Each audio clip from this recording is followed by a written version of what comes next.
Hello, all of you. Today we will learn about the Windows basic, the VB.NET controls. Okay, so I will now share the screen. Just give me a minute. Yeah. So these are some of the few controls that we're seeing. That is, the first one is the text box control. The second is the button control. The third is the label control, and the fourth one is the list box control. And we will also see how to name each of them in the properties of those controls. Okay. So moving on to the first one, that is the toolbox. So when we actually go to the Visual Studio, Microsoft Visual Studio, and when we create a new Windows Forms application, we will get a blank project, right? A new project. So within that project, when you drop in certain, uh, controls there, you will have to use the toolbox. So this is how a toolbox looks like. And these are all the common controls that we use in VB.NET in order to create a particular form, or let's say in order to drop those controls into a particular form. So the first one, that's the basic, that's the text box control. All of you, whenever we have, applied for various applications, if you would have seen, let's say, okay, you would definitely would have noticed a text box wherein which this is nothing but a field wherein which you can enter the text. For example, the username, okay, or let's say the password, or it could be anything. Okay, so how do we actually create, how do we actually drop in? We just have to double click on this particular control, and then it automatically gets inserted to the form.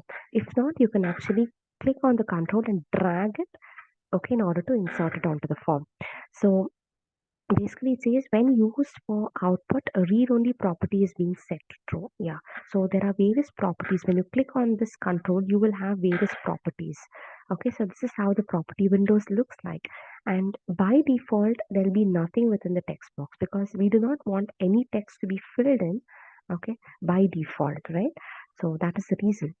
And the next, so this is how these are the various other properties. Like for example, you have password character. For example, you have created a field called password, and you have dropped in a control called as password.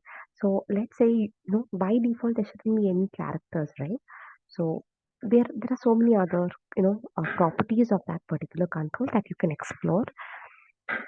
So these are the often used properties, like you have text, okay, like the text, like a text alignment, you can also align it, and then you have the font name, the font size. Let's say you want a different color when you're typing the text, you want some color for that particular font. You can also do it. You want to give a background color, you can do this. Okay, so this is all about setting the properties. So how do we set the properties of a control? It says click on the property name in the left column and enter its setting into the right column. So if you click on this is the property name. Okay, if you click on this left column, and you can enter the properties in the right column. Okay, so let's say you want to set the foreground color. You can also do this, okay, by clicking on the foreground color. Then automatically the color palette opens. You will be able to choose any of the colors or customize it according to the user's requirements. Okay, so let's say you want to change the font. You can also do it by going to the font property. Click on the font, select the font, change the font style like how we normally do it, and then the size, and whatever, bold or italic, or it's up to you how to do it. And the second control that we'll be learning is about the button control. Let's say you want to create a button, right? So what you'll do is you'll go to the toolbox here. If you can see here, the toolbox, and just double click on this button. Okay, when you double click on the button, it will take you to this particular, it will drop this particular, okay, button. If you can see this, this is how the button will get dropped. So let's say you want to change the name of the button, or let's say the caption of the button. So what do? You have to go to the text field. Okay, so the text property is the one that's going to help you, okay, to enter the caption of that particular button.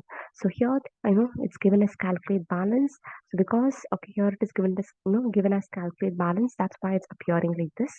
Okay, and there are so many other controls. You can also change the color of the button, add images to it, okay, and a lot more to it. Okay, you can all explore this. The third one is a label control. So this is, whenever we say label, that means we are naming something, right? Let's say you, for example, if I directly drop a text box, can you just see this?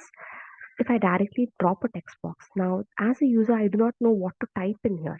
So I need a label which says, okay, username. Then the user will know that he has to put his name, or like, let's say he has to type his name. So that is one thing. Okay, so that's why label is very, very important. So that can also be done. And you can, similarly go to that label, and in the, okay, the name there, you can actually rename it. Okay. And the list box, whenever we say list box, it will help you to, list the items, which we will learn in the next session. So thank you all.